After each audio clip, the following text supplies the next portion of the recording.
We're on the lookout for sponsors to join us on our incredible journey with Inspired Change with Gunter.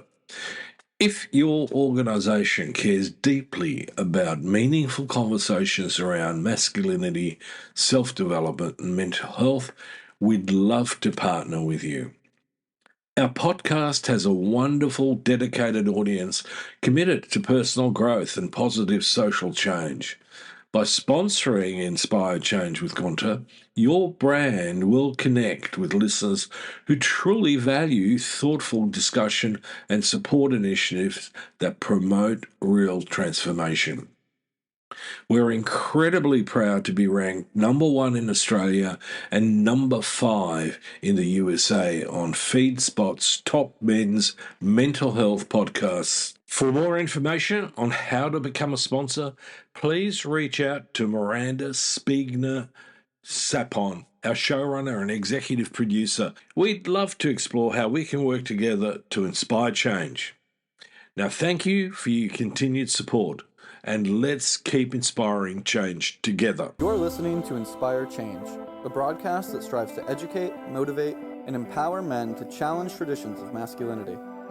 To guide us through the intricacies and intersections of emotions, relationships, and male identity is renowned psychologist, author, and speaker Gunter Swoboda. This is Inspire Change. Before I begin the actual podcast, I would like to respectfully acknowledge the Gadigal people of the Eora Nation, who are the traditional custodians of the land on which I work. I would also like to pay my respects to their elders past and present. Welcome everybody to another episode of Inspired Change with Gunter. So, it's time for another episode of Inspired Change with Gunter. That's me. I'm your host here. Let me just stress that my views in this podcast are solely my own, and the content is for educational and informational purposes only. So I'm glad you're here. Now, if you've been following the arc I've been building in Season 8, you'll know that we've been examining how dominant masculinity shapes men. Not from the outside in, but from the inside out. How its values become psychic structures, how its demands become men's own demands on themselves. I'm going to be looking at boys and screens and the manosphere. So we also looked at male loneliness. We looked at fatherhood and what gets passed between generations. And so what do I want to do today? Well, today I want to take the same lens and turn it towards something that sits at the very centre of men's well-being. And perhaps the most quietly devastating consequence of how men are formed under patriarchal conditions. So what am I talking about?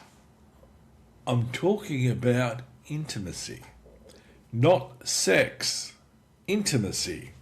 Those two words are not synonymous. And the conflation of them is, I'd argue, one of the most consequential confusions in men's relational lives. So today we're going to take a look at what that conflation is, where it comes from, and why men so often experience emotional closeness, not as a resource, but as a threat, and what genuine relational capacity actually requires. Now let me point out, this is not necessarily a comfortable episode, but I think it's a necessary one. So here's the conflation, and that is that we need to look at when sex becomes a substitute for closeness. I'm going to start with something I've observed repeatedly in clinical work, and that the research literature confirms. A significant proportion of men, when asked about intimacy and what it means to them, will describe essentially sexual access, physical closeness, desire and its satisfaction. When pressed further, when asked about emotional closeness, about being truly known by another person, about vulnerability shared and received, many of those same men go quiet. Some become uncomfortable. Some become dismissive. Some are simply at a loss for words because the vocabulary isn't there. Now, that's not an accident. It's the outcome of a specific formation process. Now, the word intimacy comes from the Latin intimus, innermost. To be intimate with someone is to let them into your innermost self. It is the act of being seen at depth and the willingness to see another human being at depth in return. It requires what the psychoanalyst Jessica Benjamin calls intersubjectivity. The recognition that the other person is a full subject, not an object of your needs or your performance. That kind of mutual recognition is the foundation of genuine closeness. Now consider what dominant masculinity, what I call the masculine introject, does to exactly those capacities. The masculine introject is the internalized voice of patriarchal masculinity.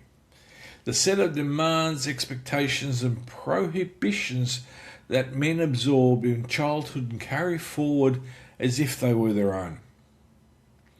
Its 5 pillars, territoriality, hierarchy, acquisition, competition and combativeness, are, when you look at them through the lens of relational life, a comprehensive set of instructions for how not to be intimate. Territoriality assigns emotions to gendered territory. Vulnerability, tenderness, fear, and need to belong, that's in the women's emotional space. Men who enter that space are perceived as deficient, especially by others, and eventually by themselves.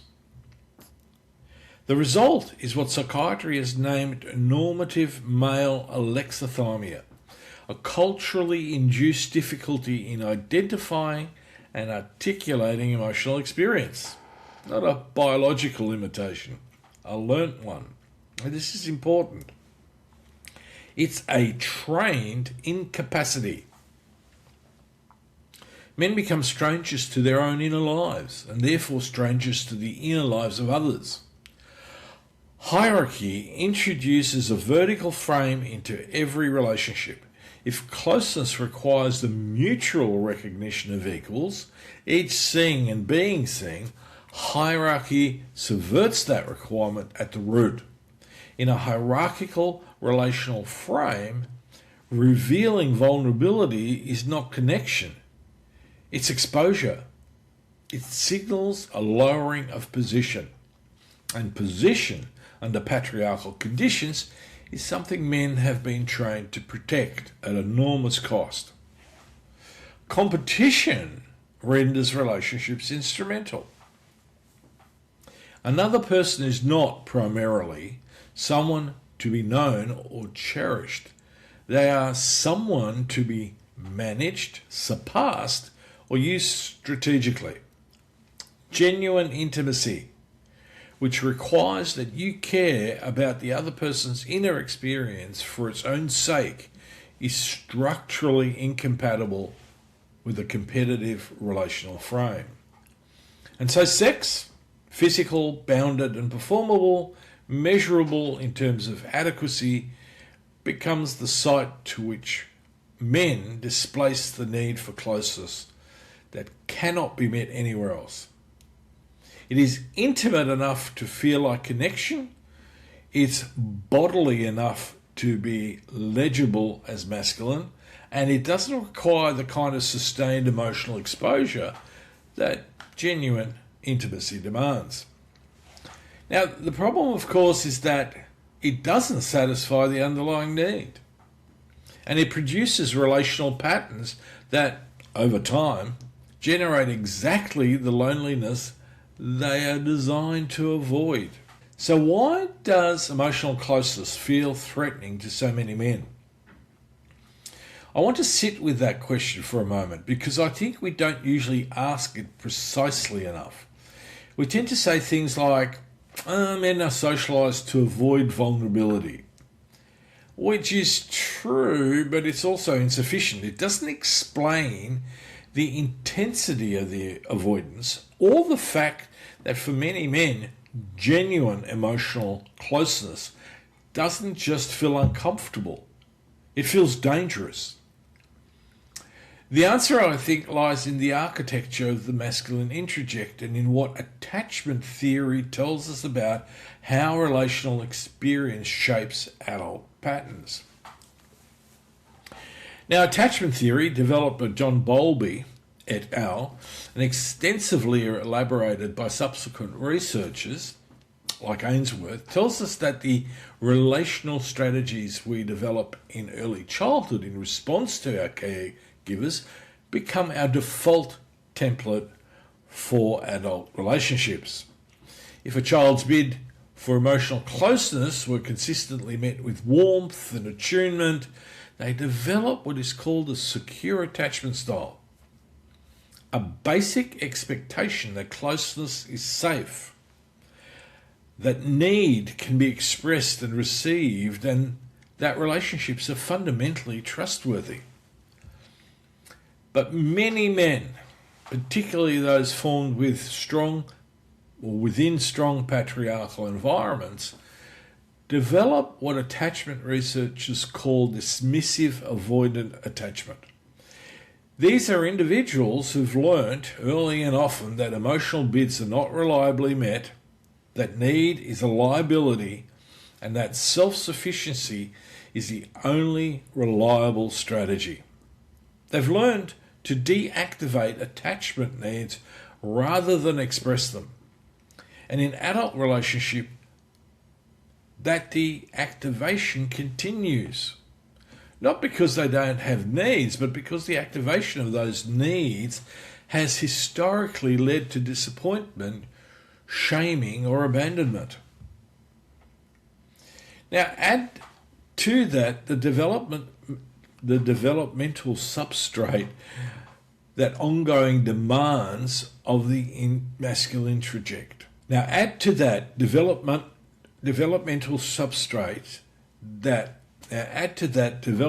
substrate the ongoing demands of the masculine introject.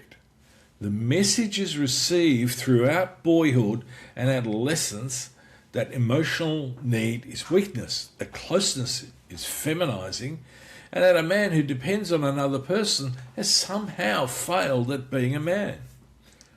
And you have a double bind that is continually and genuinely hard to escape. Because the masculine introject doesn't just discourage emotional closeness, it moralizes against it. It doesn't say closeness is uncomfortable. It says closeness is shameful. And shame, as the researchers Brené Brown and the psychoanalytic literature both confirm, is the emotion most powerfully corrosive to the relational self. Shame doesn't just make vulnerability uncomfortable. It makes the person who is vulnerable feel fundamentally defective, unworthy of the closeness that ultimately they're seeking. This is where the framework on acquired narcissism becomes important. Because narcissism, the inflation of self-importance, the hunger for admiration, the defensive threat from genuine other recognition, is not simply a personality disorder that some men happen to have. Under patriarchal conditions, narcissistic defense organization is so to a significant degree an adaptive response to an environment that punishes vulnerability. If authentic emotional exposure reliably produces shame, then the construction of a grandiose, self-sufficient, emotionally armoured self is, in a certain sense, entirely rational. It's a solution to a genuine problem. The problem is that the solution prevents the very thing it's protecting against, and the cost accumulates invisibly over years. Consider what emotional territoriality looks like inside a relationship. When a man has carved off the emotional dimensions of his inner life as threatening territory, a space he will not enter and will not permit others to enter, his partner is faced with a person who is physically present but relationally inaccessible. She learns over time to stop reaching for him in certain ways, because the reaching is consistently unrewarded. He interprets that withdrawal as a rejection or an indifference and responds with further defensive closure. The relationship becomes a performance of togetherness hollowed out of genuine contact. But people are lonely. Both people are lonely in this relationship. But only one of them typically has language for it. I want to ground this in a bit of data because I think it's important to demonstrate that what I've just described is not a clinical abstraction. It's measurable, documented, and consequential. The research of male loneliness and relational isolation has been building for decades, but the Australian data is particularly pointed. The Men's Project work at Jesuit Social Services, along with Movember Foundation research, consistently shows that the Australian men report significantly fewer close relationships than women and are less likely to disclose emotional difficulty to their partner and are far less likely to seek professional help when struggling. The 2024 Man Box report found that men who most strongly endorse patriarchal norms were significantly more likely to report social isolation, and critically, to report that they lacked even one person with whom they could discuss something that really and usually troubles them. That is the intimacy deficit in the starkest form. A man in the middle of genuine suffering, without a single relationship in which he can speak honestly about it. The relational literature adds further detail. Research on couples therapy consistently shows that male partners are more likely than female partners to stonewall during conflict, to withdraw emotionally and physically rather than engage. John Gottman's longitudinal research found that stonewalling, which he identified as one of the 4 primary predictors of relationship disillusion, occurs in heterosexual couples about 85% of the time in men. Physiologically, Gottman's work showed that men's heart rate escalates more rapidly and returns to baseline more slowly during relational conflict, which helps explain the withdrawal. But the pattern is reinforced by exactly the relational training we've been discussing, the masculine introject, and the equation of emotional engagement with threat. There's also a body of research on what is sometimes called the marriage benefit gap. Men in stable, intimate relationships consistently report better health conditions, physical and mental, than single men or men in unhappy relationships.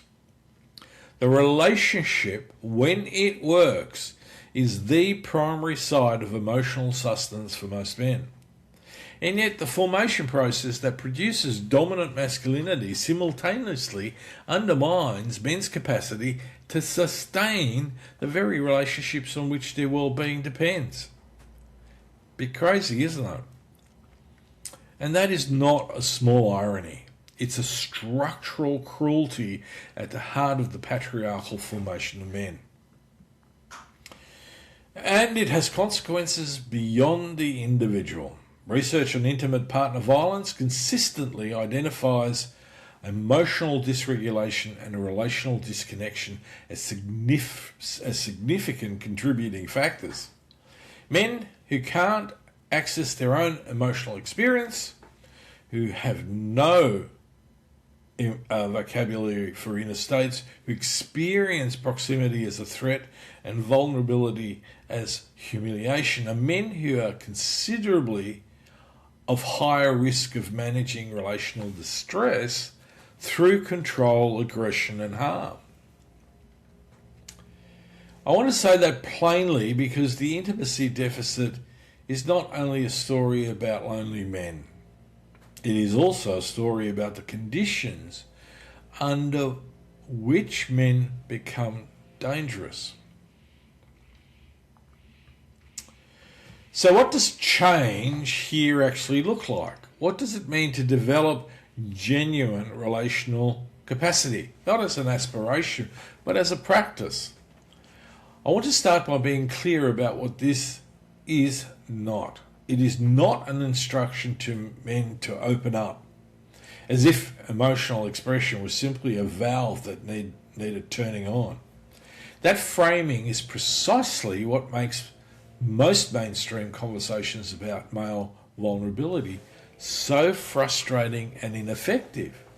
A man who's spent 3 decades organising his relational life around emotional self-sufficiency does not become intimate by deciding to share his feelings. The defensive structure is deeper than that. It needs to be understood before it can change or be changed. And it is not a demand that men abandon strength, self-reliance, or directness. Those capacities, when they're genuinely developed rather than defensively performed, are valuable.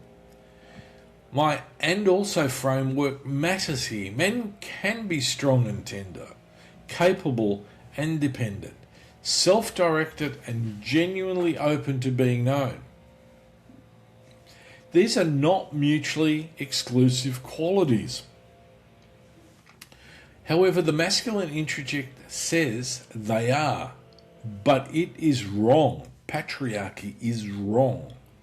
What the masculine introject offers is a narrow, defended, ultimately lonely version of manhood. Genuine relational capacity offers something richer. What the research and the clinical literature point towards consistently is this: the development of genuine intimacy in men requires, first and foremost, fundamentally the development of emotional literacy. Not emotional performance, not the performance of sensitivity for the benefit of others, but the actual capacity to identify what is happening inside oneself in real time, to sit with it without immediately converting it into an action or numbing it with distraction, and to find language for it. This is, in my work's framework, the work of confronting normative male alexithymia, of recovering the emotional vocabulary that patriarchal formation systematically suppresses. And it is work that almost always requires a relational context in which it is safe to practice. Now, that might be therapy. It might be a small group of men who've committed to a different way of being with each other.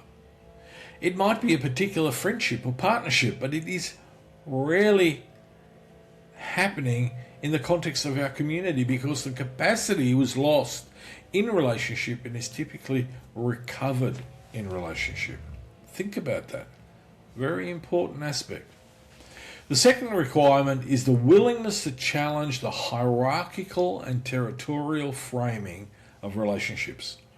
This means tolerating and gradually coming to value the experience of being a full subject in relation to another full subject, neither above nor below, neither the one who sees nor the one who is seen, but both simultaneously. This is what intersubjectivity actually requires. It is uncomfortable for men trained in hierarchy because it means giving up the defensive position of one who evaluates without being evaluated, the one who knows without being known. Practically, this shows up in some specific and learnable shifts. Responding to a partner's emotional bid before redirecting to problem solving is one of them. Tolerating silence in a conversation without filling it with action is another one. Asking what someone is feeling rather than immediately offering what they should do. Noticing one's own interior state during conflict. The tightening in the chest, the impulse to withdraw. And naming it rather than acting on it. These are not grand gestures. They are small, repeated practices of the relational attention that intimacy requires. And there is a particular point I want to emphasize here because I think it gets missed. Rejecting acquired narcissism, moving from the relational stance of who am I to the one captured in Hugh Mackay's line that I carry with me is who are we? Is not a sacrifice of selfhood. It's an expansion of it. The man who can be genuinely known by another person, who can allow that other person's inner life to matter to him, who can offer his real self rather than his performed self, that man has access to a quality of connection that the defended, self-sufficient, emotionally armoured man will never have. He is not less, he is more. We need to acknowledge that the intimacy deficit is real. Its costs are real. In loneliness, in relationship breakdown, in mental and physical health, and in the harm that disconnected men can cause. But it is not fixed. It is not biological. It is not the inevitable consequence of being male. It's the outcome of a formation process that can be understood, questioned, and most importantly, changed. This is what this show's about. This is what my work is about. And it, in my view, absolutely is work that is worth doing. So this has been Inspire Change with Gunter. Join me on Patreon for the accompanying member exercises. It's designed to take you directly into the relational patterns we've discussed today and help you map out your own. So until next time, stay curious, stay present, and keep doing the work. You know, on this show, we talk a lot about living with purpose, slowing down, paying attention, and being intentional about the choices we make every day. Because when we simplify the noise around us, we can better hear what really matters. Empathy, connection, and showing up as the best version of ourselves. That's why I'm genuinely pleased to welcome our newest sponsor, Distill Union. Their philosophy aligns beautifully with what we do here. Distill Union creates slick, thoughtfully designed essentials.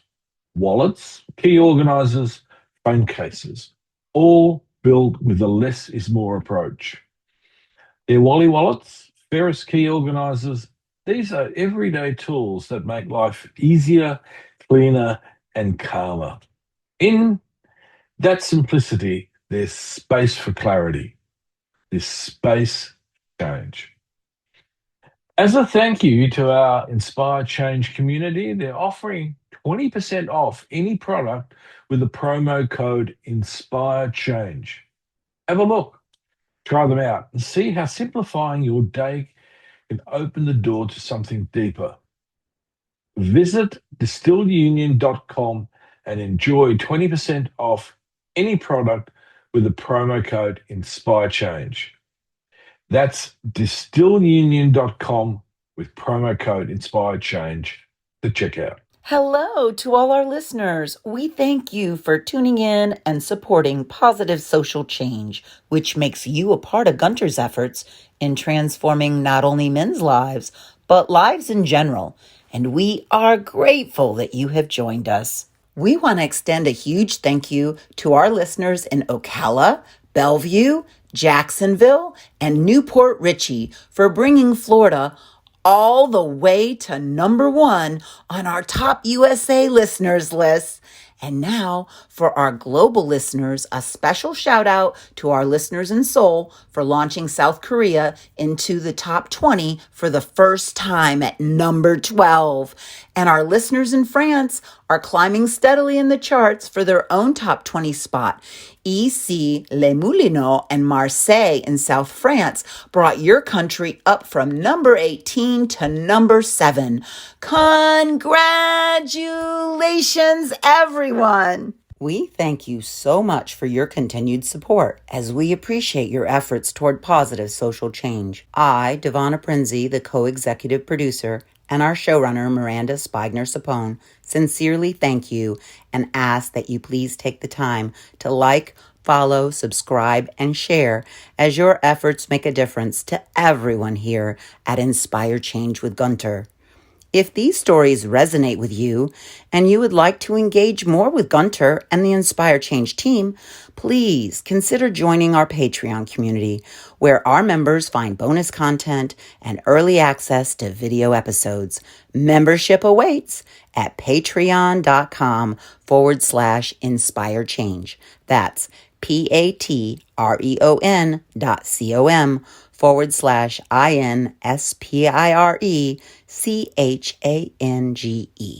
As always, thank you to each and every one of our listeners. And most importantly, please keep inspiring positive social change. Love to hear from you. And if you're interested, please check out my work on www.gunterswoboda.com or www.goodmengreat.com. Thank you for listening to Inspire Change, a broadcast that strives to educate, motivate, and empower men to challenge traditions of masculinity. For more information on the Making Good Men Great movement, or for individual or group coaching sessions with Gunter, visit goodmengreat.com.